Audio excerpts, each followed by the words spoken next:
Hi everybody, welcome back to Capricorn Radio. This is your host James, and I'm super delighted to have my returning friend and guest on the show today, Mr. Gerald or Clark. And we're doing this series of podcasts on Gerald's work and research, focusing on Seventh Planet Mercury Rising, his latest book, but of course it's also a continuation of his first book, The Anunnaki of Nibiru. And what a wonderful two books they are. There's such a body of knowledge in the two of them, and we're getting in a lot of background information into the book. And I know Gerald's putting a lot of effort into these shows, and there's a sense of duty there as well. And I do want to point that out. Of course, you can follow Gerald on his website, geraldclark77.com. You can read and see all about today's author if this is your first time tuning in, or you can check out the archive shows as well, either on Disclosure Nation, on YouTube, or you can catch them on Gerald Clark's channel on YouTube, or myself, Capricorn Radio. So without further ado, let's bring on today's guests. Hi Gerald, you're very welcome back to the show. Hi James, it's really terrific to be back again. Oh, here we go again, Gerald, another round. It's like we're stepping into the ring each time, Gerald. Yeah, and I know we both had to do a lot of preparation, and I think I'm ready if you are. Let's get ready to rumble! That's it, brother. No, yeah, just before we go there, Gerald, I know we're selling tickets fast for the symposium in the Yucatan. I just want to mention it as well. So we're getting pretty excited about that too, Gerald. That's coming up in September. So I'm pumped, brother. It's going to be great to see you down there in Mexico. So we can catch that on your blog page as well, Gerald Clark 77. So if anybody wants to see myself and Gerald and go to the conference and a little bit of a gathering at the monuments, you'll catch that on Gerald's page, or mine as well, jamesswagger.com for tours events. Gerald, here we go. The Key of Mysteries, Tablet 8 we're on today. And like I just said in the prelude there to the show, but the light body, I was just watching stuff today, funny enough, from a different source for a different reason. This light body, this thing is known to exist, Gerald, that when people are evolved, saintly, or there's many ancient references to people having a shine or a glow off them and a halo around the head. How far would this light body go, Gerald? And we'll kind of throw this into the start of the Emerald Tablets. Well, it's an interesting question. First of all, I have seen lots of indications of correlations of spiritual beings, whether they're angels or the ancient Anunnaki, showed with light emanating around their head or with a halo. So this affiliation with light is very, very interesting. And I think we're gonna, between this tablet and up through tablet 10, I believe it really goes deep into the concepts of the nature of light. And that part got me real excited, having been employed at Light Point Communications for a couple of years and doing multiple patents on free space optics that dealt with light. So this tablet's kind of interesting. It throws a couple of curveballs too that I think are unexpected, but deep stuff in both these tablets. Like all of them, it's all very deep. And the more you look at it, the deeper knowledge you find in there.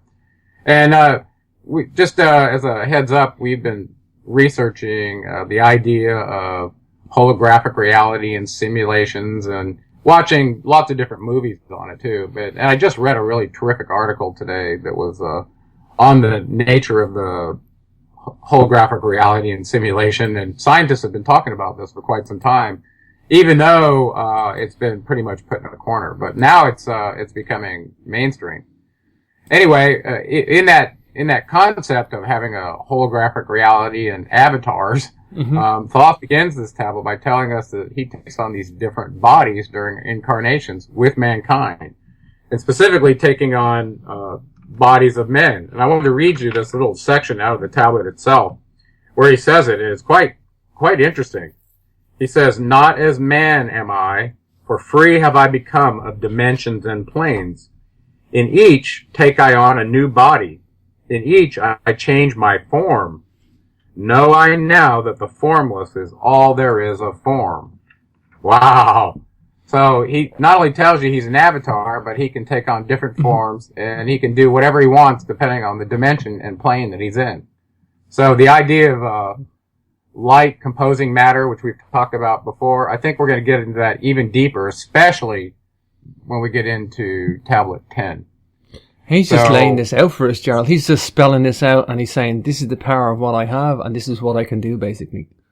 Yeah. Well, he tells you, I was like you before, but this is what I was able to achieve. So he tells us that man is in the process of changing to forms that are not of this world.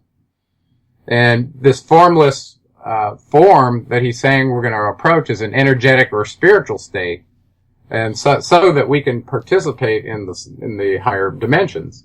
And so you're going to see that come out in these tablets where he basically is tell you you've got to lose your body and become formless to merge with the light. Now that sounds like, oh my gosh, well how do you do that? I gotta go join a Jim Jones cult and kill myself to participate in this? No, not at all. You'll see that, and we've already talked about this. He points out the reality of your energy and your soul and your wisdom existing outside of your body. And he talks about this as I call it an out-of-body experience. That's what culture calls them, or oobs. But he talks about that. As soon as you're able to achieve that, he says, you're golden. So anyway, wow. So we're told to lose our bodies and merge with this light. Mm-hmm. And he also instructs us that at a point in the process that we could speak with the 7 cycle masters in the halls of Amente telepathically. So he's telling you don't have to speak with words, that you can also do it telepathically, because they pick you up, dwelling in their little blue light temple in the halls of Amente. So that's kind of a bizarre concept, that thoughts are real things, and since we can measure them with an EEG, that in the electromagnetic spectrum, we know that where there's electricity and there's magnetism, they're orthogonal waves to each other, and they travel all through space and time. So the idea that our thought could be perceived by an avatar who's dwelling in this halls of Amente, I don't think that's too much to consider, especially when we've already said that given our satellite technology, they most likely can, they've been able to decode a human thought since 1964 through various 3-letter agencies in the United States. So extrapolate forward and consider what they're able to sense in terms of your energy body, your thoughts from very large distances now. They can even control thoughts and plant thoughts in your head. That's been proved at the Jesse Ventura. And I know the Jesse Ventura. A lot of people have looked at what's going on in the extreme low frequency using various programs. The most famous one, which is HARP, that's been supposedly shut down. Now they do it on mobile naval vessels, so that I guess they can have more of an access to the ionospheric place that they want to heat up and poke a hole in than another location. So anyway, so that's an abomination in and of itself. But yeah, through that process of modulating thoughts or frequencies, they may be cacophonic frequencies that make your head want to split. Who knows? They could put any of those onto a carrier and in the extreme low frequency transmit them to your perceiver, your brain. I know we're at a time in our lives, Gerald, not just our specific lives, I mean the human race, where science is at cutting edge. Everybody's becoming more familiar with science and more scientific terms, and we get these scientific know-how thrown about in pop culture now. And we're at a time now where we can understand what's in these tablets, Gerald, because I think that's where we're at. I mean, 80 years ago, would we have understood the stuff? Probably not. I mean, well, yeah, that's the thing, and it was true of the Enuma Elish too. I mean, how could you understand that complex cosmogony unless you had the scientific perspective to know that it was A, possible, and B, that we could extrapolate forward and see that we could do some of those things now. Well, the same with this. A lot of the Western medical instruments are able to visualize your brain wave and also your energy in your brain as you're thinking a thought. Lots of different ways to visualize our energy. X-rays, for looking at teeth and bones, and lots of different wavelengths and frequencies can be used to affect the human body. Look how many people know about quantum physics, and I mean know about it to the extent of the properties and this holographic stuff going on. No, they can't do the math because it's extremely difficult even for the physicists. Yeah, but I mean, they don't need to do the math. They know the properties and they know what can happen and what can't happen, and this exotic behavior that goes on, and look, the documentaries that are out there now. This is in our mindset these days to understand this material. I think we're ready. Yeah, a lot of people may not know what the double slit experiment proved into quantum physics as it relates to light as a wave or a particle. Mm-hmm. It actually, for most physicists who actually sat through this and got this, it really all of a sudden pulls the rug out from under you to think that in science you would ever be able to know something absolutely. Because basically what happens with this experiment is you come to realize when you observe light, it has an undeterminate response to being observed, meaning it knows you're watching. Now you just think about that and think about where light came from. And we're going to talk about in this tablet. He gets into that. He says light came from the creator of all, that came from chaos. And that we've talked about that all matter is composed of light or frequency, wavelength times frequency is light, is the speed of light. Mm-hmm. So, that basically stitches, the periodic table of the elements together to create what we believe is matter. Mm-hmm. And that's why I like that movie, The Matrix. I think they do a good job of pulling the rug out from under you and believing that what you see and touch is real. So, not everything was happy though. He brings up, kind of this disturbing affiliation with darkness that happened in the past on Atlantis. He said even before Atlantis, there were some Earthmen who were power hungry and sought to gain wisdom from a source that was not allowed, basically from some dark forces. Wow. And by them, calling them forth, that they came into this plane. And that's really, a really disturbing thing. And the fact is, they looked like men to us, but the reality was they were some sort of serpent being from another dimension, according to him. Well, he says they had a head that was kind of serpent-like when, you were able to determine that. So, for us as our avatar eyes, we can't see but a mere range of 300 nanometers. That's 400 to 700 nanometers that we can see in the simulator. Mm-hmm. Whereas, we know that there are other creatures on the planet that can see better than that. So, we're really constrained from that standpoint. So even though these forces that came from another plane came to the Earth, they didn't have to take on, I guess they could have stayed invisible to mankind like some of these other avatars do. But these particular ones, he said, they needed bodies. So, and blood. So what he says, bodies and blood, to take on a physical form. And when he says that, he means not an animal, he means mankind's, to be exact. So these beings came as avatars, but they didn't come to teach mankind how to get out of bondage. They came here to overtake you and rule you, basically. So that goes way, now if it happened before Atlantis, this is pre 50,000 years ago. So this goes way back when, where these forces apparently have been, from the inception of time, it looks like they've been fighting. It's not all pink bubbles, Gerald. It's not all pink bubbles. No, unfortunately it's not. So he specifically points out that the way they were summoned was through blood sacrifices and rituals being performed. So anywhere that's going on, you can probably guess that there's probably dark forces that are being summoned to the same ones that they were talking about Atlantis, these successful beings, primitive workers that wanted more than they were given access to. So they were seeking power, basically, by using darkness. So, and we have some evidence of that going on with politicians and leaders all across the world that are attending this little ritual at Bohemian Grove, where they conduct a cremation of care ritual involving child sacrifice.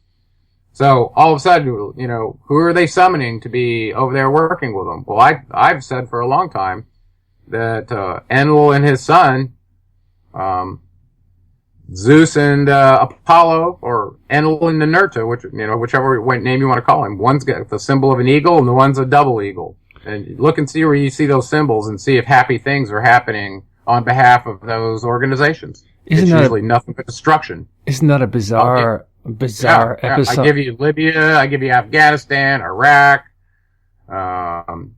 Syria. I could go on and on and on. Look for the sign of the eagle. Okay. Isn't that Germany? Yeah. Isn't that a bizarre episode? The whole Bohemian Grove, isn't it? That Canaanite Isle god Molech. What's going on with that stuff, Gerald? Well, I think they're doing exactly what Thoth is saying here. Is they're summoning a dark entity that's very powerful. That's basically emboldening these beings who have given up their Earth suits to these serpent beings that are now controlling them. I really think, based on what we're seeing in politics and world conflict today, there's no cooperation. I mean, these are soulless beings. They definitely don't possess the human soul, as far as I'm concerned, in terms of empathy and compassion. I mean, it's just abominable what's going on in the world right now. We thought what was going on in the Holocaust in Germany was bad. It's just as bad now, if not worse. Wow. So anytime you see blood sacrifices or rituals going on, you probably don't want to join that organization. It's probably not happy because they've invited in forces, according to Thoth, that are very dark. And, so there's this idea that the Anunnaki were reptilian at some point. This came up. And it's because of some of the statues they had showing up in the Ubaid period from Eridu, I think. Well, all of a sudden now, you realize what he's written here. These beings have been around for a long time. And maybe these serpent-headed beings were the ones that they had encounters with long ago. Mm-hmm. And this is really frightening that they were actually hidden. They looked just like men. But he says that their glamour was lifted, and essentially they had a countenance that covered their real appearance with the face of a man. How they did that is not known to me. Somehow in their ability to form matter, they did that. Well, this is really frightening. And, Thoth states that the masters of light encountered these beings before and did battle with them. And they knew that there was a certain sound that could be made that would unmask their countenance and basically expose these dark force body snatchers that were here taking over all the high places among mankind. Well, Matt, look around the world right now. Do you not think that has already happened again? Do you remember that program? It would explain a lot of the behavior. Do you remember that program from the 80s called V for Victory? No. Did you see the one, They Live? No, I haven't seen that one either. There's one there. We had to put glasses on, and all of a sudden, I think you could see who the real being was. Instead of saying a word that unmasked their countenance, these glasses allowed you to see them. Oh wow! Well, this one they were all. So actually, I was goofing around, and I wasn't going to make much of this, but I was goofing around on the internet looking to see what this word was, because apparently, according to Thoth, they gave this word to mankind in order to use it to unmask the countenance of these sneaky forces that he said are going to come back. They come back. He said they thought they got rid of all of them, but some of them were hiding in places unknown to man in our plane. So they had gone interdimensional on them to get away. So, but he said they'll be back. And if you look, like I said, and I'm going to call one of them out right now. Look at the president of Ukraine that has violated the Minsk agreement over and over again. You tell me he's not overtaken by some entity that is just full of darkness. And you know who I'm talking about. I'm talking about Poroshenko. Mm-hmm. The idea of he's staging massive military right now, firing again on the Donetsk airport, while they, for the second time, have signed a peace agreement, a truce in Minsk. He's the one doing it. Well, what kind of energy is in him that wants to further perpetuate that kind of destruction that those innocent people have experienced? Okay. Anyway, they're both at fault, but consistently, I've been watching him. This guy is full of darkness. Mm-hmm. Whoever he is that took over the land where the trident used to be on the flag, is truly smearing the noble character of the god Poseidon who ruled over Atlantis that had that symbol. What a smear. Anyway, I'll get off that. I'll get off that platform. Let's go back to the Ubaid figurines, Gerald, because this is tangible. I know we spoke about them before, because the Dogon, like I said to you before, they're able to describe their progenitors, and they're exactly like the statues that occur in the Ubaid culture of Iraq. These 4,200 BC Ubaid figurines. Just put UBAID into Google Images and you'll see this, folks. Gerald, these things are crazy. We got some in the British Museum as well. I have photos I must share with you. It's now those statues to me look reptilian or serpentine a little bit, especially in the head. Especially in the head. Face. Yeah. But I've never seen a picture of any of the Anunnaki that showed them to be looking like that. I mean, we have statues of the Greek gods who we know are the Anunnaki in Greece. Listen, they portrayed themselves in statues all over the place. We know what they look like. They were the archetype of men and women. Generally, they weren't. Now, could they take on another form if they wanted to? Sure looks like if they had the power that Thoth does, they could, because you saw what he just said. He said he could take on any form in any dimension. Mm-hmm. Well, you know, we're looking at two separate entities, two separate peoples, two separate races, two separate whatever. You know, this is clearly for the tangible evidence that we're looking at here, John. There's two people at play here. Right. Well, I agree, and you know, and there was also the Ajiji back in the Atrahasis, which may or may not have been a sub race of the Anunnaki, but some people have said they're the alien grays, but I absolutely disagree. We have pictures of their offspring, who were the children of Og, the Philistines, who were very large, and they look just like men, but they were large. Wow. I guess they call them Nephilim as well. So yeah, but they did not have the appearance of anything reptilian.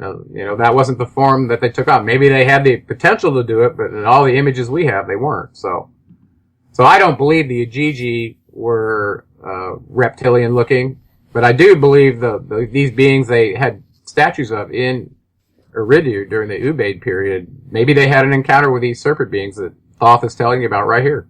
Because his father's temple was in Eridu, and he was around, and Ningshita was around. So I'm sure he had encounters with them.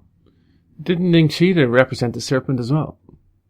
Well, he had the symbol of the caduceus that was handed to him by Enki, who had it before. So the two serpents on the caduceus represented the double helix of the DNA to me, and then it may have had some other. Now, in Egypt and in areas of Mesopotamia, they had two symbols for kingship.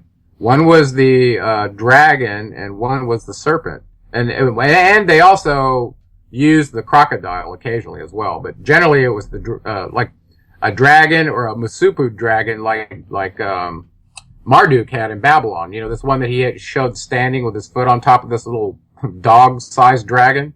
Well, these were symbols that usually alluded to kingship. So I thought that was interesting. Wow. Well, yeah. There's clearly some sort of interaction going on, though, Gerald. There's a clear interaction going on between the serpent or reptilian entities and either the Anunnaki, whether that was a permanent thing or in primitive times or whatever. There was some sort of interaction going on, perhaps a trade of information or a trade of souls, trade of whatever, Gerald. You know, trade of yeah. Well, he tells us. I want to go back to this. He told us he left the word that would unmask the countenance of these serpent beings that would overtake your bodies. And apparently, the way he says it, he calls it, not only they parasitically take over these bodies, but they slay the host. Meaning they own the soul after that point, and they drain the energy from the body. Wow. So it's quite interesting. Yeah. Anyway, but I was looking around the internet to see if I could find anywhere, and I went through all the tablets. He does not leave this word that unmasks their countenance for you. So I was looking around anywhere that I could see if I could find it.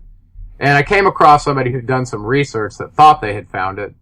And I sent you a little picture, of the three symbols. Did you get it? Oh yeah. Explain this to me. Yeah. So anyway, I thought, well, if it's real, then it probably would have existed in Sumeria. So I'll see if I can, find any of the cuneiform symbols that had those sounds that make up this word. So what was the word? It was Kin-Ni-Gan. K-I-N-N-I-G-A-N. So I looked this up in cuneiform to see if I could find the words that made this work, and to see if I knew what the symbols meant. Because we knew functionally it was being used to unmask the countenance, right? So I looked up kin. It was 121A5 in hexadecimal code for that cuneiform symbol. It was 1224C for ni, and then 120F6 for gone. And I drew them for you too, so just so I can get some practice. I see that. And by the way, as far as that goes, we have a Sumerian cuneiform dictionary, and we also have the uniform code for all of the hexadecimal symbols, or the symbols with a hexadecimal code, so you can download them to your computer. That's just like the same way ASCII text is done on our, with our language. Mm-hmm. So we have this available, so anybody can go read it now. So if anybody's beating up somebody else because they didn't transcribe it correctly, go do it yourself. See how much time it takes. It takes time. It's not hard, but it does take time. Wow. So, interestingly, the ni symbol, according to what I looked, now we know the word ki means earth. Okay. And then ni, according to this, represents an aura or awesome aura. And then the gan, the word translates to bear or like as in childbearing. So I didn't quite understand that, but I was trying to see if there was a Sumerian word that Thoth might have left us so I could figure this out.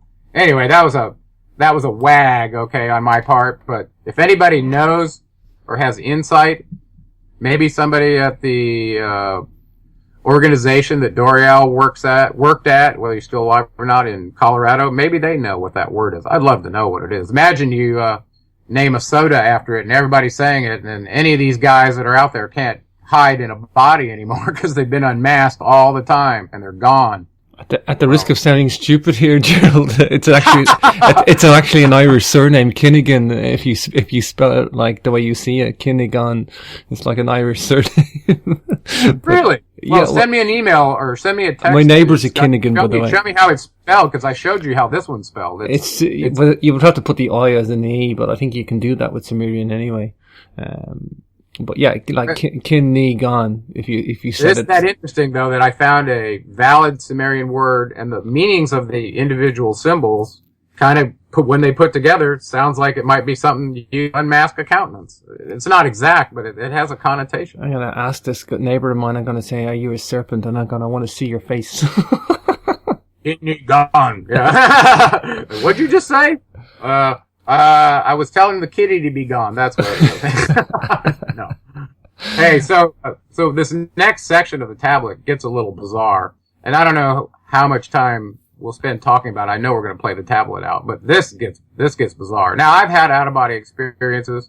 Mm-hmm. I've done, several times I've talked about it on shows, and some people just think that's absolutely ludicrous, but unless you've had one, yeah. It's like, can you describe the taste of something to someone else? No. Well, how could you possibly describe this experience to someone?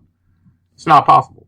Anyway, Thoth talks about doing this, and he talked about in previous tablets how he even gave the instructions on how to do it, right? We went over that. Yeah. Including I gave the instructions on Robert Monroe's method as well. And it's very intuitive, and they're very, very similar. Well, he's talking about he left his body to go explore the boundaries to gather wisdom for us, right? And he said he went to the limits of our universe. Basically, he went all the way to the furthest bounds of where time begins, because beyond that is in the great void where time does not exist. And I think that's only now with the creator of all in the circle of light or whatever. But he's saying he went to the limit of that. And when he was out of his body. And when he got there, unfortunately for him, he detected that these guards of the barrier, I don't know, you think of them as hellhounds, if you will. These hounds were there whose job it was to prevent anybody from passing that wasn't supposed to. And he says they detected him, and he fled back to try to get away from him, and that he had to take circular dimensions, or dimensions that had a circular axis, a curved axis, versus those that had linear axis, because they couldn't follow a curved plane. But they could follow you in a plane that was linear, where they could travel in a straight line. That's really just trippy, okay? But it's frightening, actually, his discussion of trying to get away from him all the way back to, he said, if you travel a straight line from your astral body back to your body, that they not only can pursue you, but pursue you right into the body. What a severe warning. I mean, I mean, it's so severe, you're like, well, I'll never go to the limit. And that's his final word is, I'm telling you this for your own good. Don't go to the outer boundary. Wow. What he does tell you is to amplify your own light and get there through this dimension. So you can have an out-of-body experience and stay in what's called the local area. Yeah. And, excuse me, Robert Monroe calls them locales 1, 2, and 3. And I think they map directly to what science has shown us to be our Van Allen belts, because now we found out there are 3 of them. So these are these energetic electron fields, if you will, that your human energy body can go past, but it's problematic and you've got to know how to pass.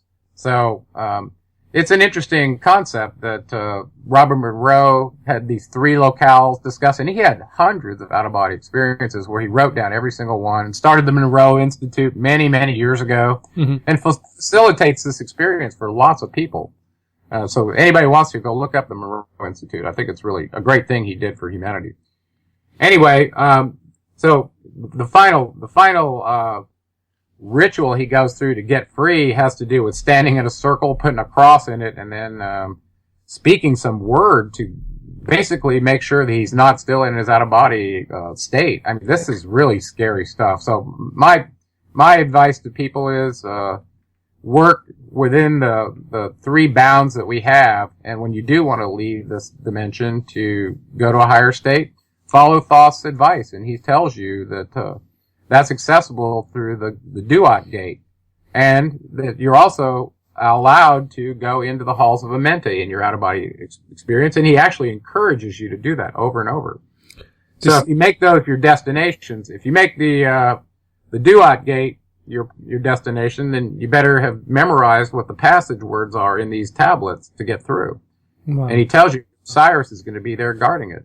So there's 2 dimensions there at the Duat, and once you get through that, he tells you one of your birthrights as a sun soul being, not in this tablet, in a previous one, is to actually take an entire 6 hours, go to Arulu when you're out of your body, and visit those who have made it and all your ancestors. That's pretty bizarre. But he's telling you, you have that opportunity to do that while you're still here in this 3rd dimension. It's incredible stuff. I love a bit the background information. If you would have read this stuff 80 years ago, you'd be like, unless there were people who had published about out-of-body, you'd think this is all just sheer nonsense. But, yeah, and this is the thing, like, I mean, and I love the background that we're getting into with the Monroe Institute, because when I checked it, I actually hadn't been aware of that until we did this, and that's what I love about the show, Gerald, is I get to explore these background material, and what a wealth of material the Monroe Institute has done. He's one of my heroes, actually, and probably because I read his book when I was 17, having been asked to do so by my humanities teacher that read about my OOB experience in my journal. Mm-hmm. And this was no big deal to me. I mean, it had been happening to me a lot since I left Arkansas. But this particular one got caught in a journal that was required for our class, and he read about it, and I had no idea what I was saying, really. I just knew what was happening to me, but I didn't know that it was called an OOB, an out-of-body experience.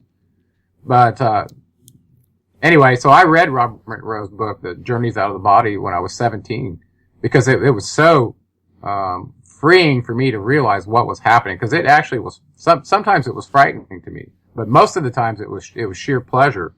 And it's one of those things that is so intense emotionally that it burns it in your memory. And when you think about the different experiences you had, it's like it just happened yesterday. It's not like an ordinary dream where you've probably forgotten about it, by the time you get to breakfast. It's so intense, and you're so aware because you have your full consciousness and your awareness when you're out of your body. And for people who have experienced that, some people in near-death experiences come back and say, yeah, well, it's true. Well, if you've had an out-of-body experience, it can go on for a very long time, and you can repeat it many, many times. You actually get comfortable with yourself as the energy being that you are, and you start minimizing the importance of the body. It's just a vessel, and we get into that in this tablet where he tells you, forget about the body. It's nothing. The soul and your energy and your wisdom that goes with that are eternal, and you take those with you. So, anyway, so he gets back in his body after being scared by these hounds of the barrier, and then he gives us, kind of some, some final, words of encouragement to keep seeking the light. Now I want to, give you one experience I had when I was 17. And this particular one I may have done on radio, but I'd never talked about this in my life before until I got on radio and I realized that Thoth was talking about out-of-body experiences, and that I had to probably open my mouth and discuss what has happened in my path. Sure. And it had started happening to me when I was, 15 years old on the farm in Arkansas. I readily, over and over and over again, I would have these lucid dreams where I could stand on a fence post and turn into the wind and just take off flying, and I'd explore the local farm, the local town, and it was just over and over. And I had no idea that this was an out-of-body experience. And finally I started keeping a journal there once I realized after reading Robert Monroe's book how profound this was. And I studied his book, I just want you to know. Mm-hmm. And a person, if you practice, and it does take some practice, but you can master doing out-of-body experience at will, almost every time. And if you think you can't, attend the Monroe Institute. They'll actually facilitate it for you to show you how and teach you. But it's really not that hard. And it's like riding a bike. Once you learn how to do it. Practice and technique, Gerald. Practice and technique. Yeah. And it goes in cycles, though. Some people only have them during very extreme situations in their life, like extreme illness or near-death experience or something like that causes this experience. But most everybody has one or two of them through their life. Other people, like Robert Monroe, it starts happening to him. He didn't seek it. It just started happening to him. And then he started writing about it.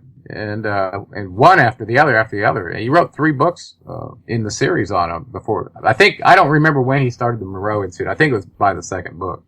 When people are getting heart transplants and lung transplants and really difficult operations that, cutting edge stuff, where they may actually die, they will at least be clinically dead for a moment until they get them revived. But, they have all these pictures that are above the eye line, above your head, like, in the hospital wards to see they're doing experiments with out-of-body experiences that people are having operations like. They put these series of images that only people can see.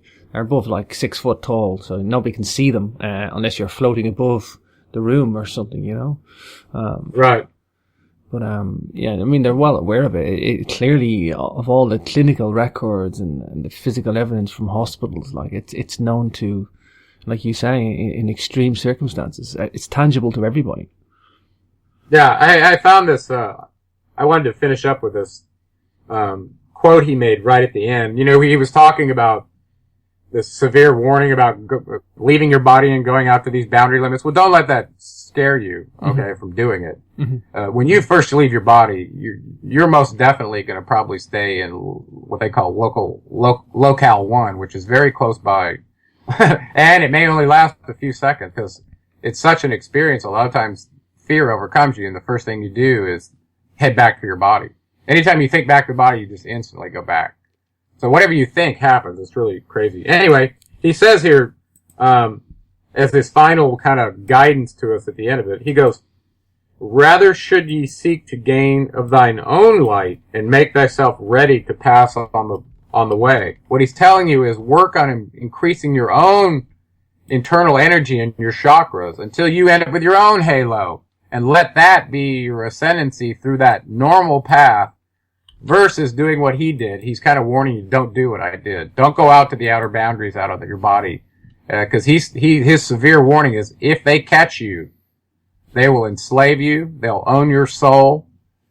You will not be eligible for the next ascension period at the next, great year is essentially what he's saying. It's a really terrible fate if you do this. So just don't do it is what he's saying. This is incredibly mirrored. Well, I would say mirrored 100%, but there seems to be echoes of this in the Book of the Dead, Gerald. I know I spoke about that before, but with the Anubis creatures chasing you, and the hounds, or this. Well, who do you think wrote the Egyptian Book of the Well, Dead? that's what I say. This is the same Thoth the Atlantean. So I mean, exactly. So his last words are, "Light is your ultimate end, oh my brother. Seek and find ever the light on the way." So he's always light and avert darkness. So it's almost like I don't know, like a religion that says don't do this and do that. It's not really he doesn't lay out a dogma. He lets you decide what's light and dark. Mm-hmm. But he's telling you that if your energy is activated within you, your light being, your sun boss soul, that you'll have the will of the creator of all in your mind, and you'll choose the light naturally. So he says just keep doing that and you'll find your way. Wow. And the reason I mentioned that Book of the Dead, Gerald, is these guys, people look at this stuff, and the amount of people look at this text, the Book of the Dead, is something like 40 feet long. It's a 40-foot long spell, and it's rolled on a papyrus. They rolled it up in a sheet and they put it in with the body, but there's a copy of it in the British Museum, and they have it all rolled out, and it's cut into boards, and they're a few feet long each, and it's all on the wall. And people walk past this stuff, Gerald, and they go, they just don't get it. They just think that these people were creating all this stuff, and these guys were navigating the realms, and they were doing this stuff and writing down their experiences and building up a picture of this different dimension, this different plane.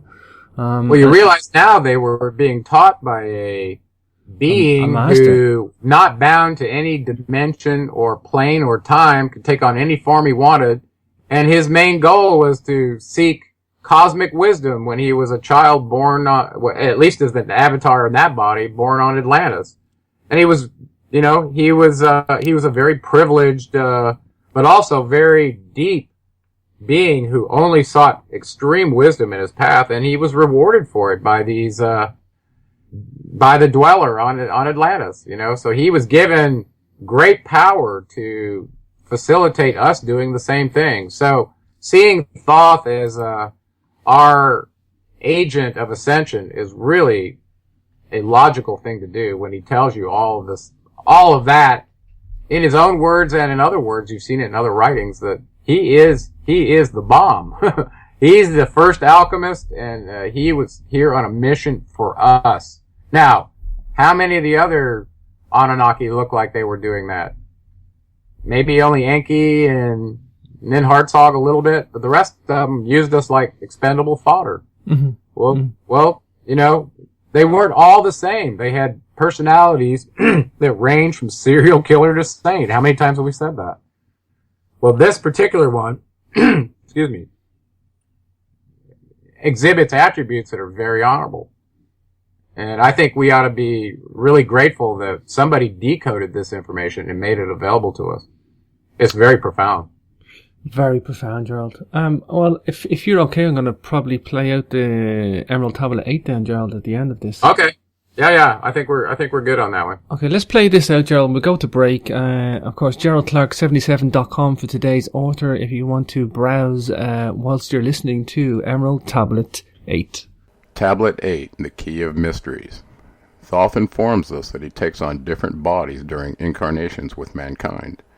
We are told that man is in the process of changing to forms that are not of this world, approaching the formless or energetic spirit state to a place on the cycle above. A cycle above third dimension is fourth dimension, ? We are told that we have to lose our bodies, become formless, to merge with the light. Thoth instructs us to speak without words, seeking light and wisdom. Thoughts are telepathic via the electromagnetic spectrum, directed toward those underground benevolent cycle masters dwelling in their blue light-lit temple. A past retelling of the dark forces that mankind summoned from ancient Atlantis arrived in the cycle, formless and unable to be seen by Earthmen. They must reside outside of the meager 300 nanometer visible range from 4 to 700 nanometers our eyes can see in the simulator. They needed bodies, blood, to take on a physical form, mankind's to be exact. Now you know why blood sacrifices. Think of the Catholic Mass and the Bohemian Grove cremation of care ritual involving sacrifice. Brings in the dark forces as told therein. We are told that they were serpent-headed when their glamour was lifted, but otherwise appear as men among men. This is frightening. Thoth states that certain sounds made them visible using his magic. High places of authority were sought out by the dark body snatchers to rule over mankind. Light forces smacked down the reptilian dark forces, but they returned at a later time to repeat the battle against the light. We're advised about energetic boundaries around the earth that are guarded by the hounds of the barrier. Do not transgress this hard limit. If they get your scent, escaping back into the body during an oob is discouraged, as the hounds will follow your astral body back to the physical. He advises moving in circles back to the body for protection, with a follow-on ritual involving circles again. Better not to approach the outer boundary, whose hounds seek to consume the soul. The hounds can only move in linear fashion, thus moving in a circle can be used to lose them. Scary. When leaving the oob back to the body, Thoth instructs us to use the cross and the circle combined. The final prodding is to open one's mouth and speak the word to get free. Not sure what the word implies, perhaps just speaking anything in words once entering the body following an oob activates the mind and disconnects the astral thread that the hounds used to pursue the trespasser. I recall waking up during an oob when I was 17, unable to speak or move.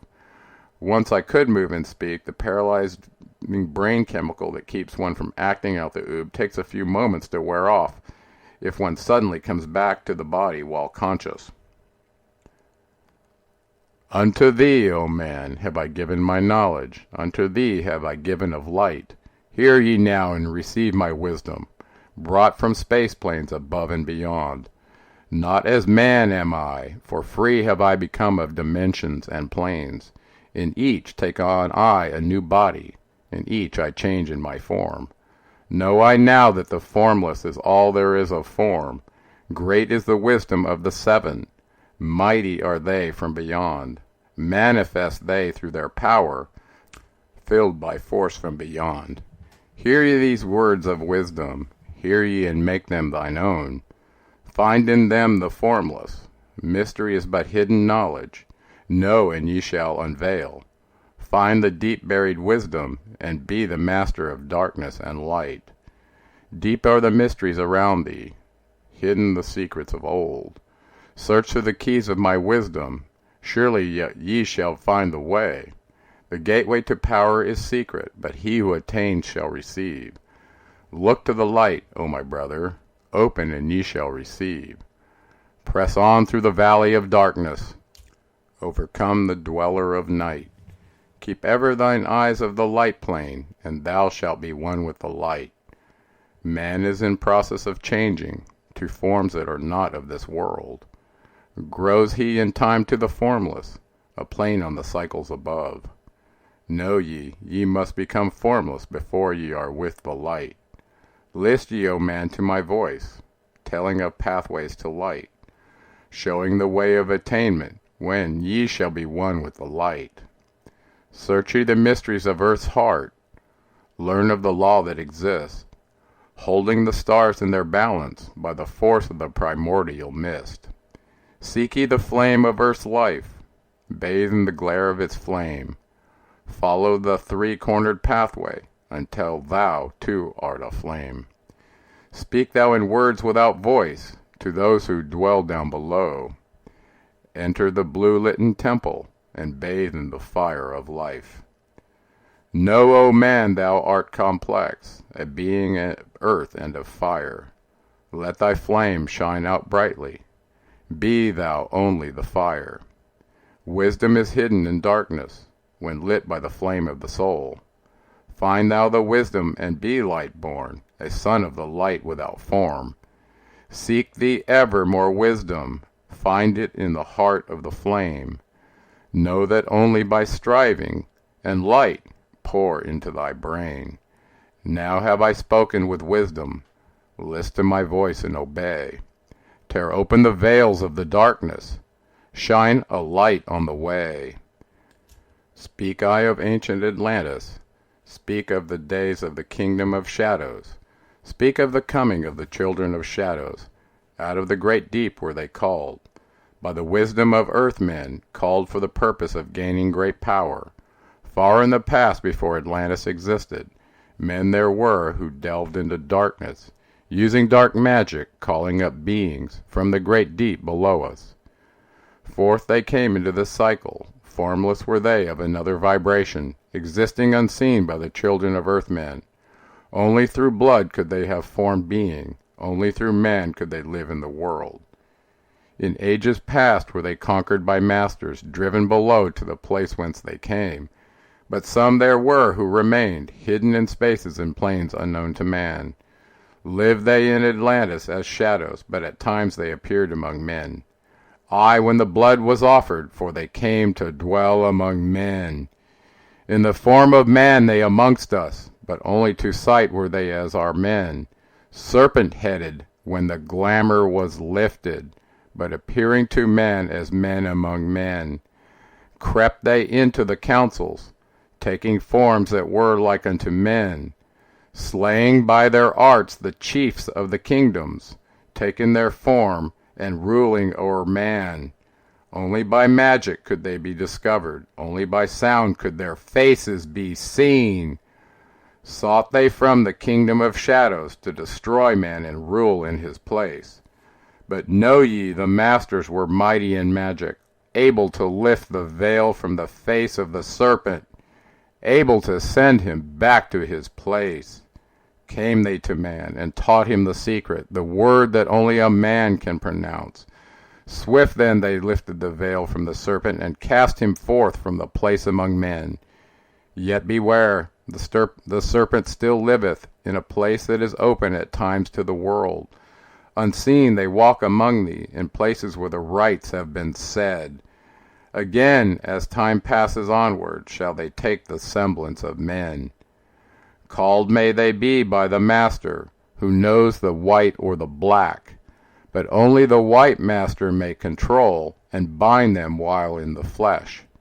Seek not the kingdom of shadows, for evil will surely appear, for only the Master of brightness shall conquer the shadow of fear. Know ye, O my brother, that fear is an obstacle great. Be master of all in the brightness, the shadow will soon disappear. Hear ye and heed my wisdom, the voice of light is clear. Seek not the valley of shadow, and light will only appear. List ye, O man, to the depth of my wisdom, speak I of knowledge hidden from man. Far have I been on my journey through space-time, even to the end of space of this cycle.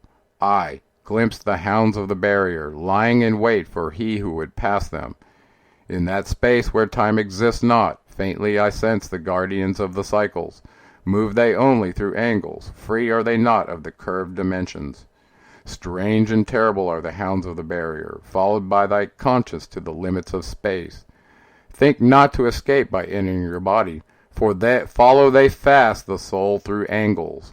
Only the circle will give ye protection, save from the claws of the dwellers in angles. Once in a time past I approached the great barrier, and saw on the shores where time exists not, the formless forms of the hounds of the barrier. I, hiding in the midst beyond time, I found them, and they, scenting me afar off, raised themselves and gave the great bell cry that could be heard from cycle to cycle, and moved through space toward my soul.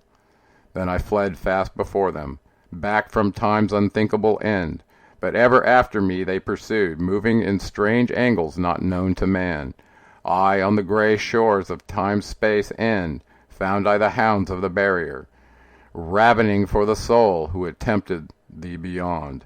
Fled I through circles back to my body, fled and fast after me they followed. I, after me the devourers followed, seeking through angles to devour my soul.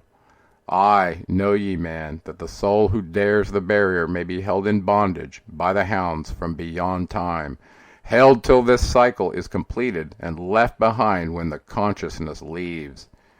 Entered I my body, created the circles that know not angles, created the form that from my form was formed, made my body into a circle, and lost the pursuers in the circles of time. But even yet, when free from my body, cautious ever must I be, not to move through angles, else my soul may never be free. Know ye that the hounds of the barrier move only through angles and never through curves of space. Only by moving through curves can ye escape them, for in angles they will pursue thee. O man, heed ye my warning. Seek not to break open the gate to beyond. Few there are who have succeeded in passing the barrier to the great light that shines beyond. For know ye, ever the dwellers seek such souls to hold in their thrall. Listen, O man, and heed ye my warning. Seek ye to move not in angles but curves. And if while free from the body thou hearest a sound like the bay of a hound ringing clear and a bell like through thy being, flee back to thy body through circles. Penetrate not the mist before. When thou hast entered the form thou hast dwelt in, use thou the cross and the circle combined. Open thy mouth and use thou thy voice. Utter the word and thou shalt be free. Only the one who of light has the fullest can hope to pass by the guards of the way. And then must he move through strange curves and angles that are formed in direction not known to man. List ye, O man, and heed ye my warning. Attempt not to pass the guards on the way. Rather should ye seek to gain of thine own light, and make thyself ready to pass on the way. Light is thine ultimate end, O my brother. Seek and find ever the light on the way.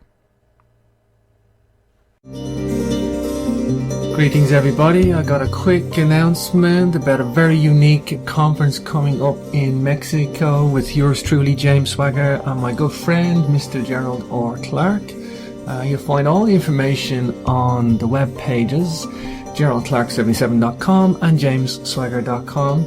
A little bit about the conference. In the Yucatan, the Anunnaki realm of the Maya, Equinox Ascension Symposium, September 2015, and of course we're going to link that up on the websites geraldclark77.com and jamesswagger.com and capricornradio.com. You'll find all the links there on all the web pages, and this is going to be unique for me to do this, Gerald, and unique for you too. I know, great to put our minds together and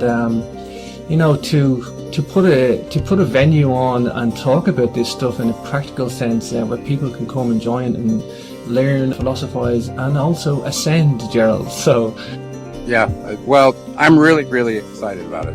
Yeah, listen, in the fact that we're having this level of dialogue couldn't be possible unless you were doing what you're doing. I very much appreciate you being a student of the information and seeking to understand. Well, understanding is the key to everything I do, Gerald. All the philosophy I look at and all the research that I do, it's all for understanding. Of course, coming across your two books, The Anunnaki of Nibiru and the most recent, Seventh Planet Mercury Rising, it ties so many things together for me. Of course, I'm going to be speaking at the conference myself. I'm going to be on site. I'm going to be doing a little bit of the tour as well. What I'm going to speak about is the global megalithic culture. Archaeoastronomy, I'll focus on the Maya. Archaeoacoustics, I'll also focus on the Maya. Altered states, ancient cultures and awareness. Sacred science and geometry. Entheogens versus acoustics in altered states. Processional numbers and numerology. Megalithic sexagesimal codex and Sumerian sexagesimal number system. Again, the Anunnaki realm of the Maya Equinox Ascension Symposium. That's going to happen in September 2015 on the equinox, obviously, finishing on the equinox event at the Pyramid of Kukulkan in Chichen Itza. And of course, we're going to tie in your Anunnaki Nibiru connection with Quetzalcoatl, Chichen Itza, the long count calendar with Egyptian origins, Ascension Temple, the Emerald Tablet connection to the Mexico's pyramids that we talked about on this show, holographic state of reality, presenting models for that, keys to breaking the illusion of matter, the Tolkien calendar, again what we talked about in galactic timing. It's going to be a super fascinating presentation, Gerald, on your part. I can't wait for. Yeah, the people that are coming will have their own private entrance gate to go right to the temple. So there'll be some hands-on stuff. Go and experience it for yourself, not just be looky-loo. You know, we're gonna tie in the deep knowledge of our history with part of it that's spilled over there. And listen, I've started getting issues about who are the gods in the Viking in this culture, and I'm starting to do that because this is true for everyone around the world. So yeah, the Mayans are going to wake up to find out that Quetzalcoatl the mankind's consciousness coach and the author of the Emerald Tablets, and that's a profound thing to realize. Well, again, Gerald, I'm so excited about this whole thing. The conference, the location, the venue, the place we're going to stay at has its own access into the archaeological complex, and the transfer of knowledge, the networking with the people there, and of course the meditation. It's just going to be a wonderful 5 days. Of course, everybody can check this all out in the YouTube description. Follow the links there. Or of course, if you want any more questions, contact us. But I think everything is on the page for the symposium. So,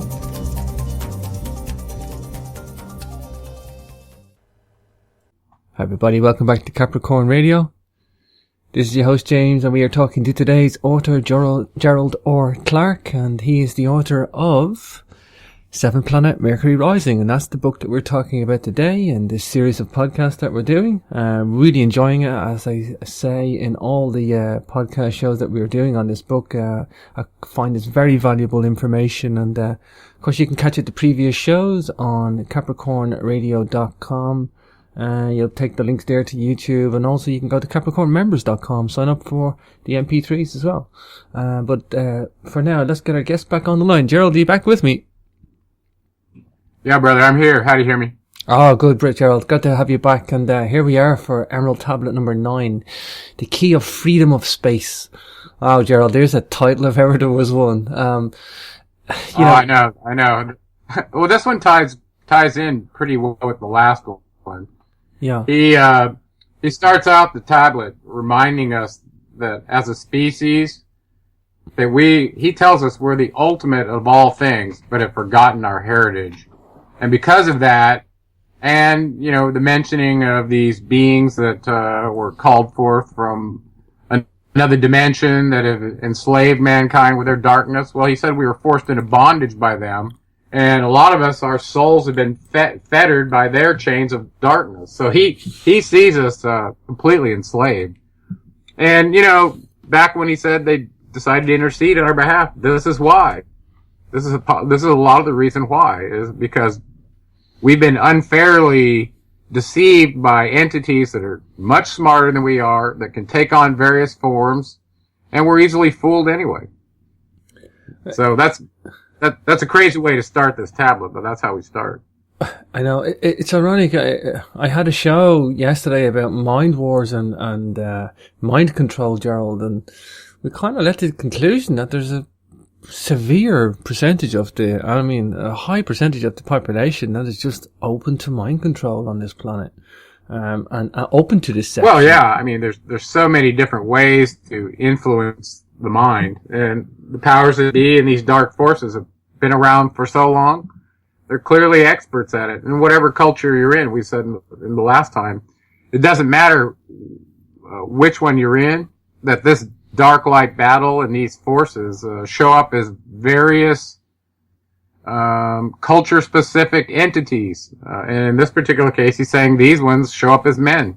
So, and the fact that we have forgotten who we are has been intentional. I mean, we've been deceived and lied to so frequently that it made it harder to figure out who we were. It is a bondage of the soul. And then when you get treated like you're dust in the wind, you start acting like it. So it is bondage of the soul, though, Gerald. It is bondage of the soul. Yeah.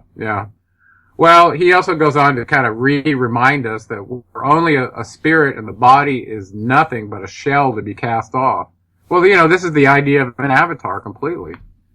And he says, this soul energy, this energy that composes you is all. Like the snake shedding the skin. And that all things that exist, including us, are only an aspect of greater things that clearly came from this creator of all, whoever this is. And then he goes on further to mess with your head and tells you that space is not boundless, but is partitioned by angles and curves. So now you're starting to get the idea of the containment envelope of a spherical simulator, a holodeck, if you will, where, material matter is nothing more than transient decoration. And I really like that scene in the Matrix where he's got Neo in a room where he's got a chair and a few other things, and he's leaning on the thing, touching it as if it's real. And, then he further explains to him that your sensations are only a signal that get aggregated in your brain. So, your idea of what's out there ultimately ends up simply in a signal that you interpret. So there's a lot of room for deception. Yeah. So the idea of this holographic simulator comes up again, and we're going to see, he talks about that here pretty soon. That we are locked in a dimension that you can't get out of unless you have the right key, and you have to be in your energetic body form to get out. So a lot of people have taken that to mean that, well, how far could an astronaut really travel away from the Earth if what he's saying here is true? So it's hard to know. Okay?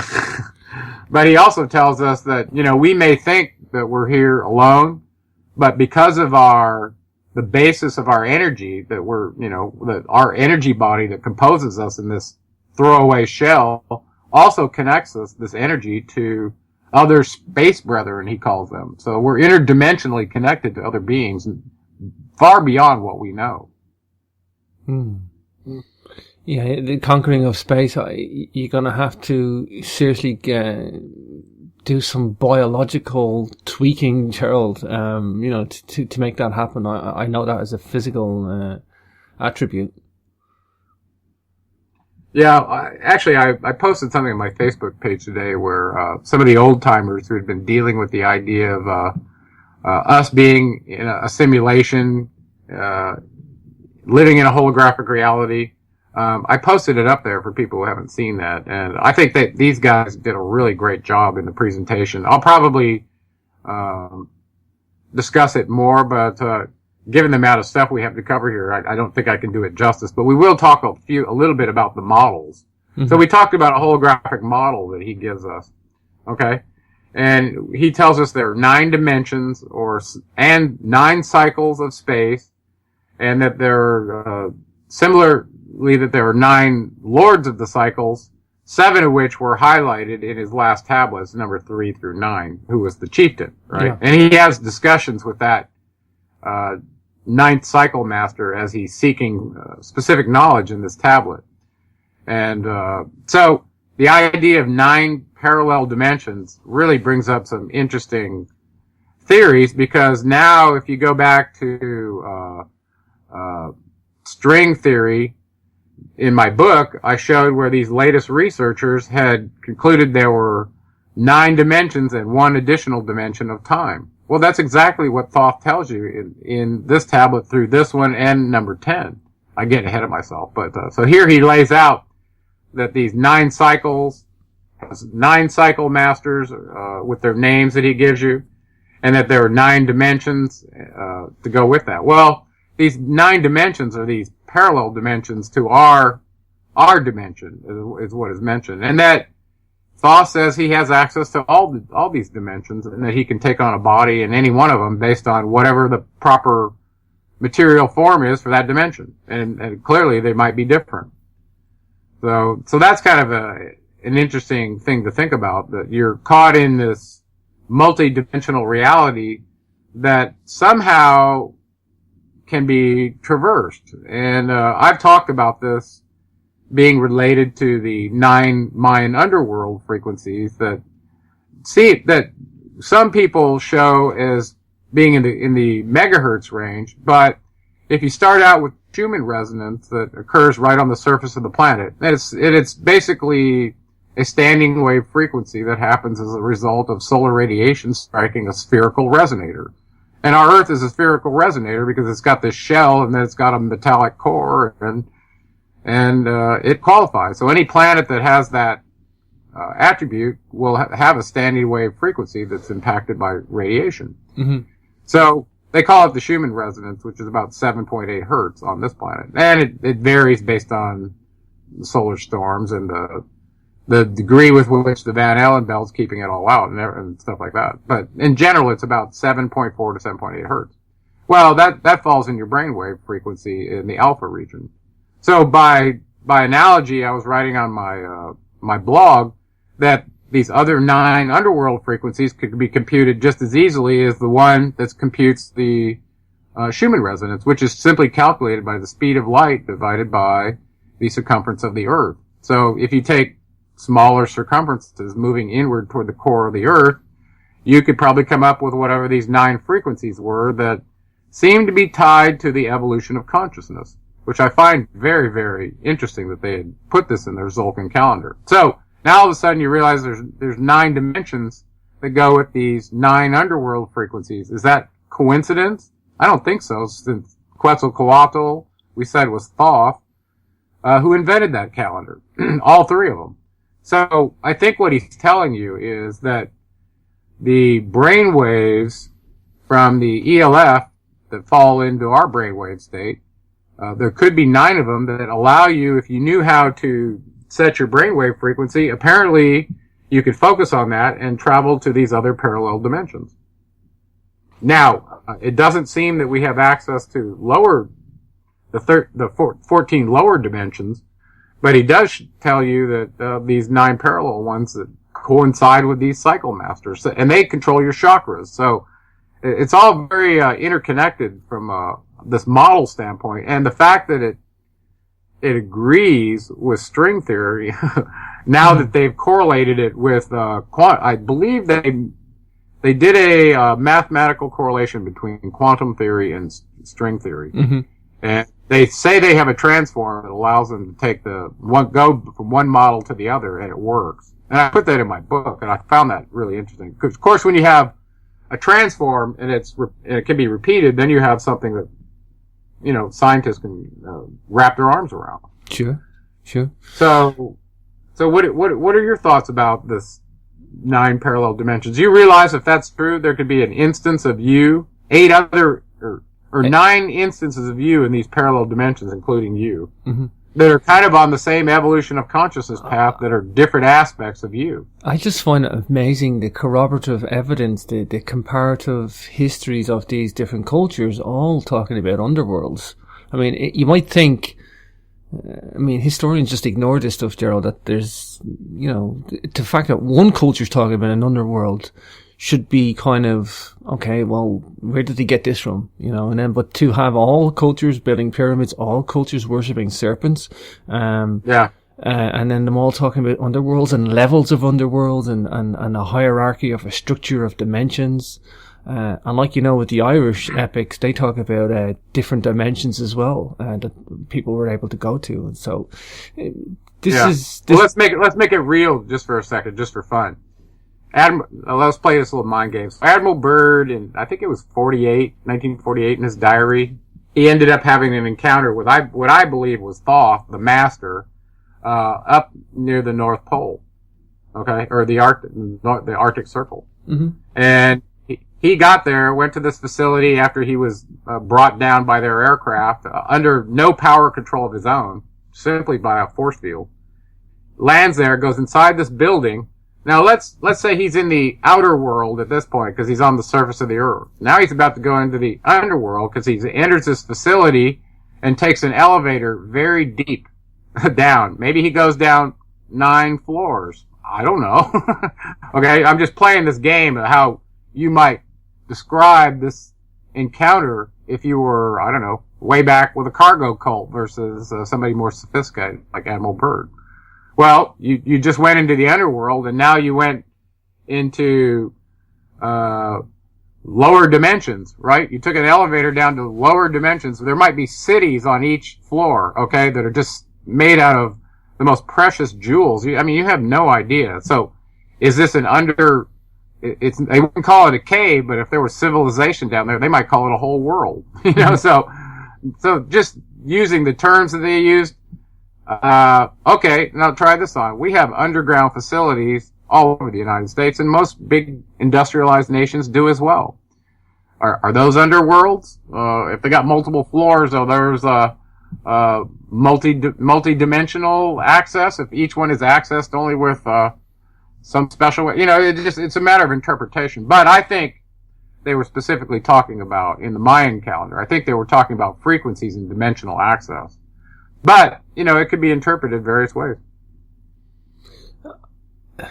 It's amazing. I know the Admiral Byrd story. I actually covered it a couple of times. I never thought of it like that. I don't know whether he went to a physical place or a dimensional place, or I'm open to any of it. I know he definitely. Well, that's a good question you bring up. If you go and you are going to have an encounter at some location with a extra dimensional being, if that extra dimensional being can take on the form of a body in your plane so that you can have an encounter with them, then who's to say, right?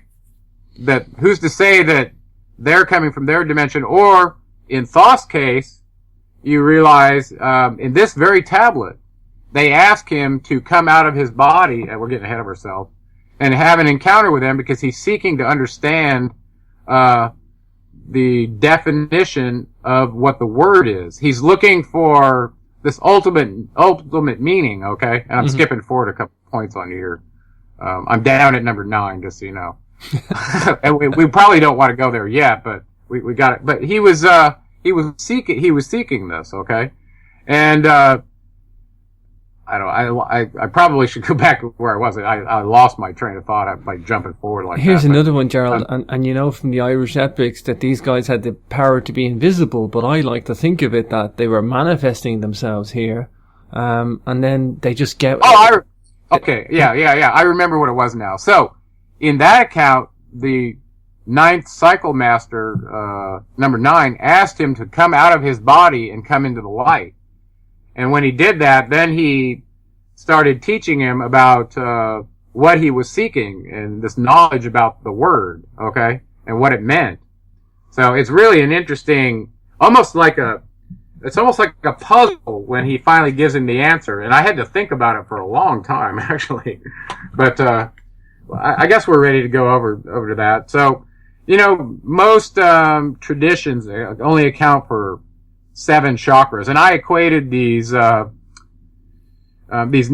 frequencies to brainwave frequencies because we only had 7 chakras. But apparently, there's traditions that treat your nerve ganglia all the way up to having 13 of them. Yeah. Okay. So, but it was pretty telling for me to see that there were 9 cycle masters, but only 7 of them allocated to us because it was related to our quantized energy at our chakras. So that's why I used the model with 7. Well, the light frequency as well, the 7 bands of colors. Yeah, so, the idea that these cycle masters would somehow have control over either wavelength or frequency, either one that's used in my equation 5A to control your access to higher consciousness. And really that's what we're talking about here. Because if you had an expanded consciousness, perhaps you would know how to go to the brainwave frequency and do this dimensional travel like he's talking. Well, without getting too complicated, in the out-of-body training from Robert Monroe, he tells you, how to go to locale 1, 2, and 3. Thoth tells you how to access different dimensions. And this is where tablet 10 gets so interesting to me, when I did that analysis. So, We'll get to that, but he does say that if you want to participate in what he was able to achieve in his incarnation, that only those that are seeking will ever hope to get free. So, what does he mean by that? Seeking what? What is it? What qualifies as seeking?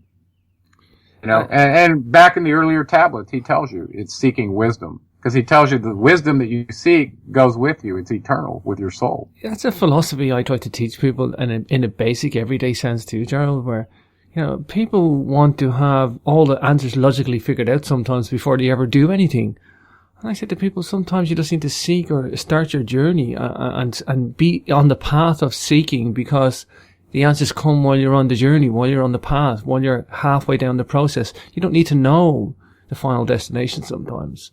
And for example, that's where it gets kind of interesting here, because he talks about this pathway to wisdom is hidden, it's occluded, and it's only revealed essentially with a little help for those that they detect are seeking. So you got to have faith, like you said. Yeah. You got to step out and do the seeking, And if you're seeking the light, like he says, then you'll be guided by forces that you don't even know about to get you to the answer. So this is where you have to meet the prerequisites and take some action for this magic to start happening in your life. And faith is free as well, Gerald. It doesn't cost anything. It's not an expensive commodity. But it's difficult to teach that to somebody. Just to go and have a bit of faith sometimes that something might just happen. The thing you're looking for might just present itself. Well, I know. Well, the thing is, excuse me, for most of us, one of our greatest fears is the fear of being duped.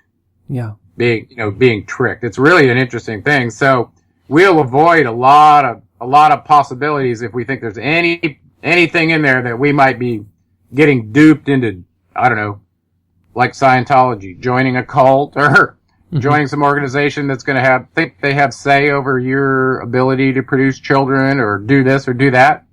Sure. It's kind of crazy. So anyway, he says only one that's seeking may ever hope to get free. So I asked, people ask themselves, well, what qualifies as seeking then, yeah. Seeking doesn't happen from the stands. Seeking happens in the arena. And I hope I don't have to say anything more about it than that. You got to get off your whatever is keeping you feeling safe and secure, and you're going to have to face whatever you're afraid of to be in the arena and be seeking. Even if that arena is a Colosseum, when you're getting with the Roman Colosseum. Yeah. Well, and also seeking to me is not just intellectualizing. Yeah. For me to experience higher energy, that means I really want to feel it. Okay? And be transformed by it. If I'm not having if you're not having a wings of Hermes experience energetically, keep working at it. Because it's possible, and they tell you that's possible. Okay? Now, in the next section, or the next point, he talks about the flame being the source of all things. And that it contains all things in potentiality. And this is where I wanted to go back to the double slit experiment with you. Oh, nice. Light comes from the creator of all, which he tells you in here in the next couple of points, okay? Well, when he says that light was used to create all matter, remember we talked about a box in this holographic model that was attributed to the creator of all, who has the law of matter. And we just said that light creates all matter, and that light is of the creator of all.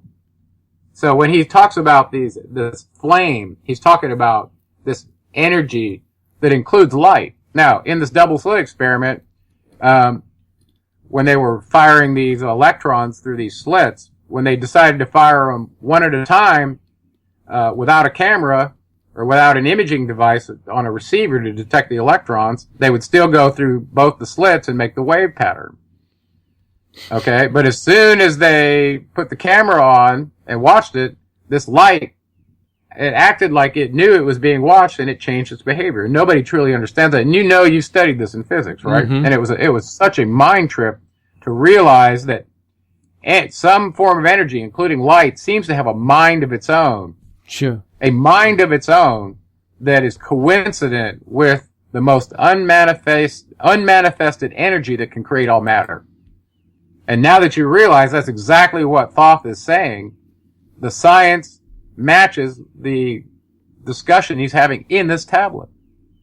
Light creates all matter, and light comes from the creator of all. Now, the only question is, how does light take elements and create matter, right? And then when you realize that, guess what? You realize you're an avatar and you're created from the same matter that everything else is. So light, you are created from light. And that's hard to understand, but he tells you that in this document as well. So he says the flame is the source of all things, containing all things in potentiality. And what I hear that saying is light, the flame, is the most unmanifested form of matter, at least as it pertains to creating matter. Now, all these other particles that are being broken apart in CERN, they maybe have different aspects, but only the component of light was the level that he went to and didn't break down into the particle zoo, okay?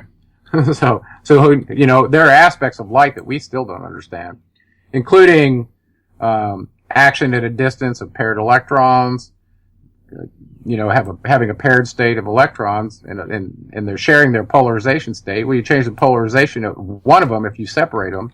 It'll change the polarization state of the other one no matter where it is in the universe. Now, how is that possible?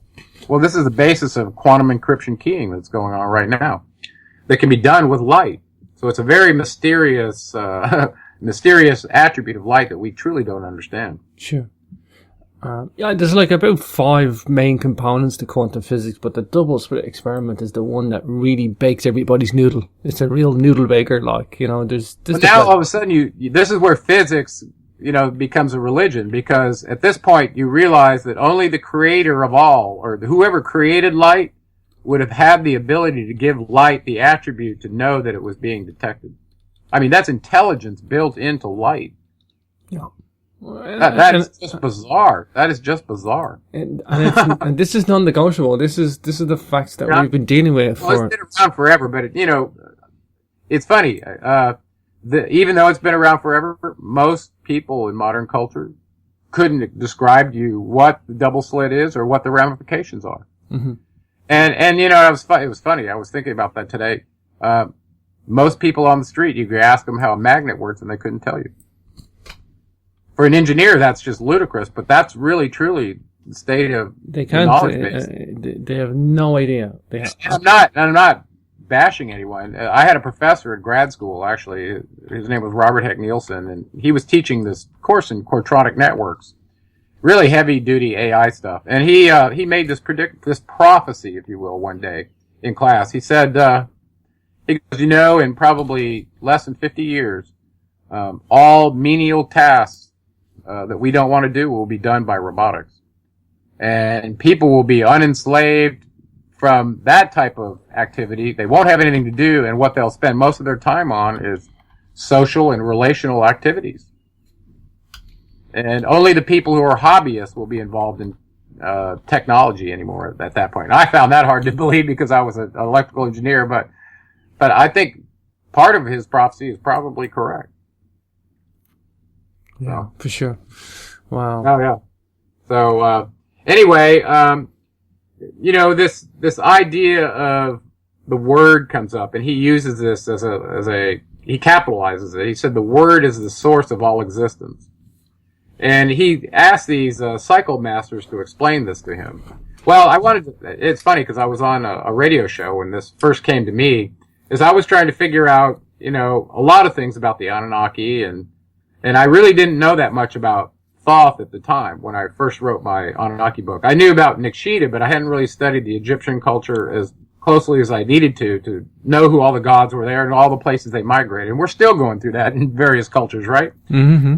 So, but in my past, being raised Southern Baptist, I knew the Bible pretty well. And I remember, in the New Testament, in John 1:14, it was talking about the Word becoming flesh. And so the idea of this Word, comes up there in this analogy to the same kind of seeking that Thoth is trying to understand. And he connects the Word or order and intelligence to an original source of all existence, which we later call the creator of all, okay? And so, in John 1:14, though, this Word became flesh, an avatar, if you will, to teach the humans how to escape their enslavement. Right? Mm. Well, isn't that exactly what Thoth did in the Emerald Tablets here with his 32 buddies? It's exactly the same mission. It's no different.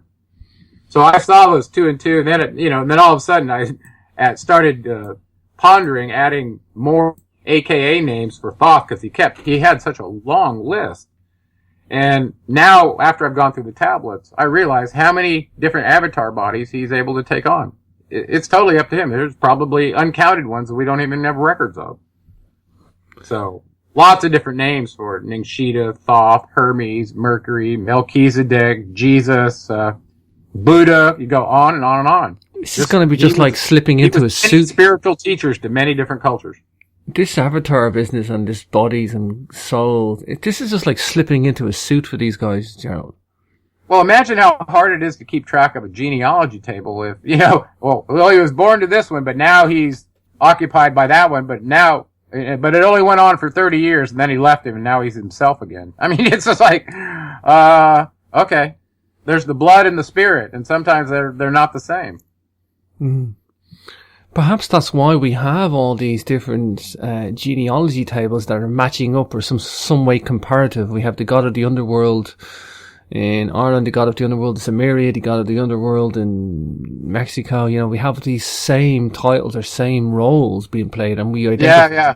Hey, you brought that up earlier today, and I had a thought. Do you remember, in the Bible, Jesus goes to hell and navigates it, and he's untouched, right? And he comes out. He's able to go to the underworld and come out, right? Well, guess who does that in the Emerald Tablets? Who brokers for souls in either the underworld, either in he calls it the prison of the Dark Lord of Arulu, who has the underworld dark, but he also mitigates in this underworld area for light beings to reallocate when they are reincarnated too. So he's like this energetic soul manager. Well, so now all of a sudden you see Thoth doing it and you see Jesus doing it as well. So I'm telling you, I've multiple times said I believe they were the same entity, even though I think he had different names. And after reading the Nag Hammadi Gospels and realizing what they believed about Gnosticism, this is exactly what Thoth is teaching. Going inside, finding your energy. The world of matter is an illusion and generally evil. And there's a way out of ascension by leaving your current state and evolving to a light state. So that's apparently where we're all going according to these cycle masters. We're all evolving to a different state, which it was told at the beginning of the tablet. This is ultimate immortality, Gerald.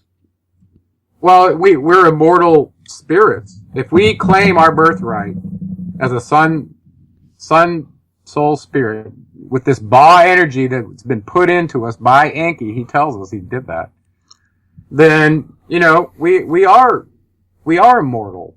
It's just, what plane of existence are we going to land in? And apparently, depending on which one you're in, you can choose to take on a body and be in that plane or not take on a body. And some of these beings, like the 7 cycle masters, they said they came from a place where they never had form. So, so the idea of existing as an energy without a body is something you've got to start wrapping your head around, because that's the reality. Wow. And if you've had an out-of-body experience, that's not even a question for you. You know that's true. And I'm sure millions of people have. And, when that happens to you, your idea of life after death is not such a mystery anymore. You're not looking for mediums and things to see if somebody can communicate with you to see if it's real. You already know it's real. And the Egyptians knew it was real too. Look at the rituals they went through to prepare themselves for that transition. They spent their whole lives preparing for the transition to something out of this illusion of Ka into what's real, which is their eternal path back to their ancient home with their ancestors. And by the way, Thoth tells us to some of those ancestors are back on Arulu. Isis is there. He mentions several others. Okay, Osiris he mentions. So these old Egyptian gods, guess what? They're the ones that are back on this place that he says we're bound for. Wow. Do you think that we're born, Gerald, I think about the humans on the planet for the moment, that we all born with our memory wiped from our previous existences for a good reason? Is it just... I do, actually. I think it has to do with making sure that everybody starts at an even playing field. Because imagine somebody shows up and has their full consciousness and can get out real easily. Well, maybe that does happen that we don't know about. But for the most part, unless you go through the process he tells you to preserve your consciousness, I think it's part of being back in the enslavement. Everybody ends up at the same level of darkness and has to find a way out of it. They even tell you that the first cycle master, that's his job, Untanos. So I think, I think everybody starts out that place. You tell me in your childhood you didn't get drugged through the mud. Oh, yeah. I don't know anybody that didn't. And if they tell you they had a princely childhood, they never lied, cheaters did anything wrong, I think they're lying. Yeah. I think it's part of this order of reality that's you have to start out in the mud. You start out in the mud and you get yourself through it, and hopefully evolve, ascend it in this lifetime, and get yourself to a place where it's a safe zone at the very least. Yeah. Well, Thoth is real curious, and he's a good student, and he begs, basically, in a humble way, this Lord of the Ninth Cycle, he's the chieftain, remember, to divulge to him the secret of the word, meaning the source of order is what he's really saying. And he answers him, tells him, he kind of gives him a lesson on how order and chaos are related, and that he says, the word came from chaos and light came from fire. So he's kind of talking symbolically to him because he knows he's really smart. Well, from the chaos we know order came, which was the creator of all establishing order, establishing the law of time, the law of matter. Sure. Well, then he further says, and also, light came from that fire, so he tells you that the word, the archetype, the true template of life came from this intelligence encoded as the word, and essentially points him back to the creator of all. And he says, if you want to experience that, this ninth cycle master's telling Thoth that, he said, then start by seeking order. And I know we talked about this at one point. I told you that our relationship to material objects is very important. And it was in an earlier tablet we talked about this. And that where there's order, there's intelligence. And when there's disorder, there is no intelligence. Especially as it relates to understanding the energetic relation of objects in feng shui to your energy body and also to your visual system. I mean, it affects you. Beauty affects us. And disorder affects us as well. So he's telling you, go get some order in your life and you'll start to understand the source of the creator of all. They're like, really? So he tells him basically to balance the chaos of his emotions. Or to quell them. He says quell them and there'll be order in your life. Well, doesn't that sound like meditating to you? Quieting your mind, overcoming the thoughts that are triggering emotions, because we said that behavior is nothing more than a belated announcement of a thought you accepted as your own. Well, then there's going to be emotion with that as soon as you accept it. So learning to not think for a little while and just be can help calm you down. And that's what he tells him to do. And then he says something very esoteric in that. He says that when you do that and you seek order in your life, that something magical happens, that the word will come to you. In other words, the creator of all will intercede and you'll be guided to your inner truth about who the creator of all is. And you'll have this relationship energetically. That's what he says. And this is kind of like on the order of what Thoth says about alchemy, and it's also similar to what religions believe about having encounters with Jesus, right? Is that you essentially, how do I say it? I'm not sure how to say this, but in balancing this chaos in your life, that in the alchemy model, if you meet these two prerequisites, is what Thoth tells us, if you transmute your ego and purify your consciousness, whatever that means for you, whether it's a dogmatic list of you got to do's and don'ts, or I don't see it that way. I see it individually. Whether what you're doing is right or wrong. So if you don't lie to yourself and don't do things that make you feel wrong, then you've got a pure consciousness.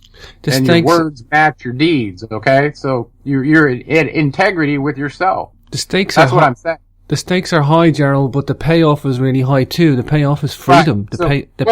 Spiritual seekers have done this in very, very what we view as extreme cultures, where they might give away all their possessions and go on a journey in an isolated place like they do in India to overcome their desires and transmute their ego. Because what they're wanting to have is a vessel, an empty vessel that can have an encounter with the infinite. And that's exactly what the golden thread through time that is described in this alchemy book, in my book, talks about as the secret link for all alchemists through all ages, is that if you do these prerequisites, you'll have an encounter. Well, what does that mean? It means that these light forces will reach out, make contact with you, and guide you on your path. That's what he's saying. Okay? So, these 9 cycle masters are essentially telling Thoth that if you want to understand the word, do that. And you'll have that same experience. Seek and you'll find, right? That's what they're telling him. So, they did it in a very esoteric way, but I thought it was very, very well done.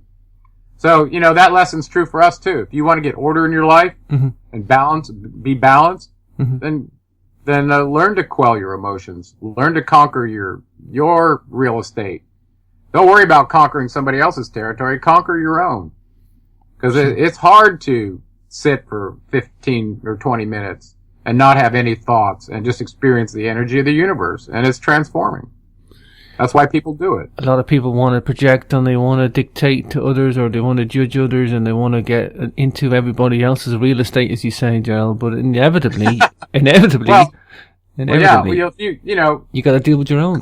Conquering your own ego in this lifetime is practically a full-time job. It's very hard. If you start early and you haven't had a chance to add layers to the onion of what you believe yourself to be, it's a lot easier. But we're encouraged in this culture to be famous and be idolized. And that's what they want to be rich and famous. Everybody does that. I mean, not everybody, but as an indication of that, if you look at culture, look how many people are watching in America American Idol. Well, they're telling you that you want to be idolized and be sought out to be famous at the same time. Well, neither of those are good for the ego. So, can you be professional at what you do, no matter what you do, and transmute your ego? Of course you can. So, wow. But that's, so this is very timely information for us now, as it was for people way back when he was first writing these tablets. Okay, so nothing has changed. This is some great advice anyway, Gerald. This really is. This is important to all. And like you say, it is a full-time job, Gerald. It is a full-time job. No matter who you are on this planet, no matter what you do or who you are, this is a full-time job. Yeah. Well, I have to tell you one thing that's interesting to me is when I started going down this path and realizing that I was having strange synchronicities that were related to Mercury, it was kind of a head trip to me. I didn't know really what was going on, but in retrospect now, it's quite clear to me that this process is exactly the alchemical process that Thoth described. It happened to me. I watched it happen to Krista. I've had several other fans who've written in and told me that's exactly what's happened with them. I think it's the golden thread that runs through all time, just like Thoth said in these documents. If you do what he says, try the hat on, see if you don't have an encounter, and get this light that he's talking about starting to ascend in you, and it starts feeling like pretty soon like you're not going to be able to be contained in the body. Well, I think that's true. I think that's really the truth. We are evolving into another form, just like the last tablet said. All of us. Wow. Well, Gerald, I'm going to play tablet 9, unless you got any other thoughts to wrap up on. No, I can't think of anything else. I have to tell you, I'm really excited about our upcoming conference, and Emerald Tablet 10 is one of my favorites. Besides 14 and 15, Emerald Tablet was one of my favorites because it asked about the concept of time. And that's always been an interesting thing to me. So anyway, we'll do that next time. But I'm ready to play it out if you are. Yeah, it's just on the conference. It's 4 months from today, Gerald. It's the 23rd of today. So in 4 months we'll be having the final day at the Ascension on the 23rd of September. So 4 months from today, Gerald.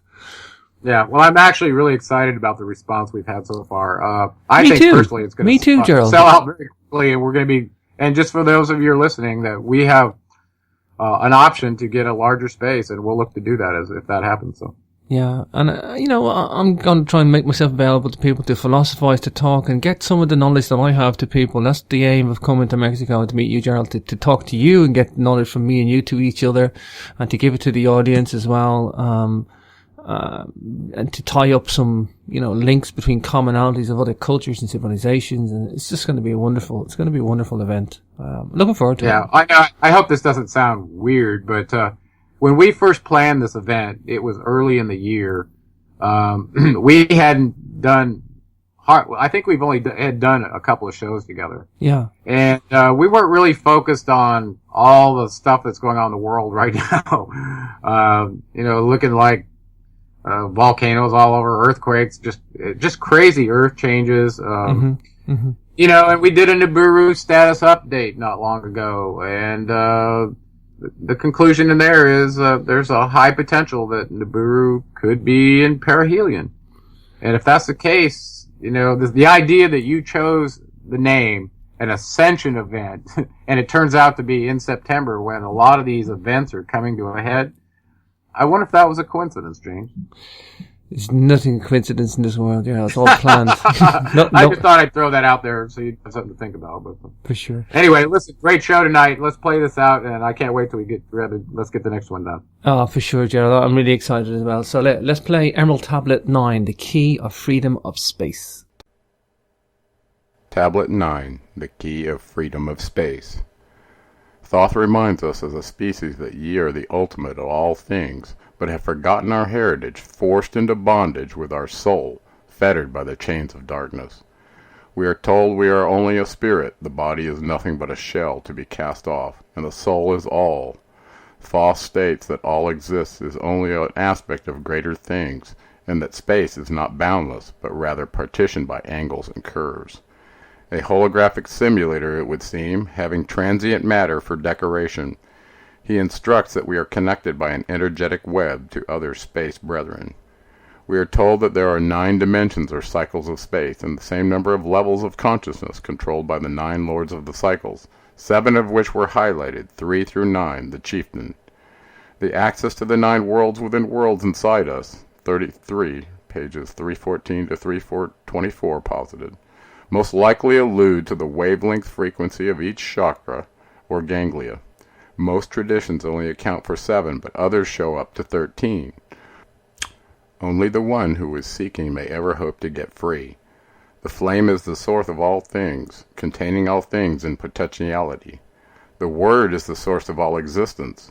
Thoth asked the Lord of the 9 to divulge the secret of the Word, answering, "Through order ye shall find the way." Is this an allusion to sacred geometry or law and order? We are instructed that the Word came from chaos and light came from fire. To get order, balance thy life, quell all the chaos of emotion, meditate, and there will be order in life. Establishing order out of chaos brings forth the word of the source, transforming the soul force into an eternal flame. List ye, O man, hear ye my voice, teaching of wisdom and light in this cycle, teaching ye how to banish the darkness, teaching ye how to bring light in thy life. Seek ye, O man, to find the great pathway that leads to eternal life as a sun. Draw ye away from the veil of the darkness, seek to become a light in the world. Make of thyself a vessel for light, a focus for the sun of this space. Lift thou thine eyes to the cosmos, lift thou thine eyes to the light. Speak in the words of the dweller, the chant that calls down the light. Sing thou the song of freedom, sing thou the song of the soul. Create the high vibration that will make thee one with the whole. Blend all thyself with the cosmos, grow into one with the light. Be thou a channel of order, a pathway of law to the world. Thy light, O man, is the great light, shining through the shadow of flesh. Free must thou rise from the darkness before thou art one with the light.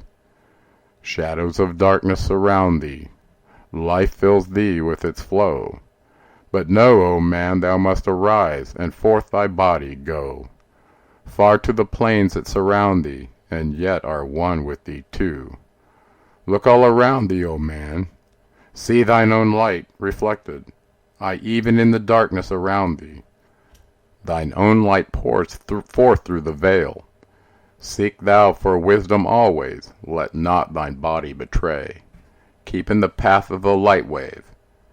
Shun thou the darkened way.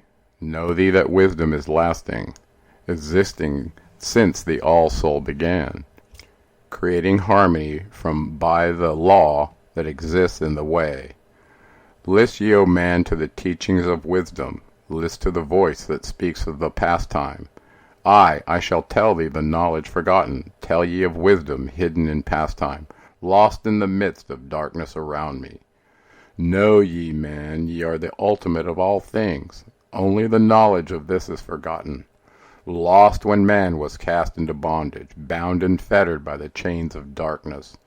Long, long ago I cast off my body, wandered I free through the vastness of ether, circled the angles that hold man in bondage.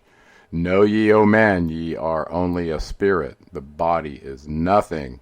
The soul is all. Let not your body be a fetter. Cast off the darkness and travel in light. Cast off your body, O man, and be free, truly a light that is one with the light. When ye are free from the fetters of darkness, and travel in space as the son of the light, then ye shall know that space is not boundless, but truly bounded by angles and curves. Know ye, O man, that all that exists is only an aspect of greater things yet to come. Matter is fluid and flows like a stream, constantly changing from one thing to another. All through the ages has knowledge existed, never been changed, though buried in darkness, never been lost, though forgotten by man. Know ye that throughout the space that ye dwell in are others as great as your own, interlaced through the heart of your matter, yet separate in space of their own. Once in a time long forgotten, I Thoth opened the doorway, penetrated into other spaces, and learned the secrets concealed. Deep in the essence of matter are many mysteries concealed. 9 are the interlocked dimensions, and 9 are the cycles of space. 9 are the diffusions of consciousness, and 9 are the worlds within worlds. 9 are the lords of the cycles that come from above and below. Space is filled with concealed ones, for space is divided by time. Seek ye the key to time-space, and ye shall unlock the gate. Know ye that throughout the time-space consciousness surely exists. Though from our knowledge it is hidden, yet still forever exists. The key to worlds within thee are found only within. For man is the gateway of mystery, and the key that is one with the One. Seek ye within the circle, use the word I shall give. Open the gateway within thee, and surely thou too shalt live. Man, ye think that ye liveth, but know it is life within death. For as sure as ye are bound to your body, for you know life exists.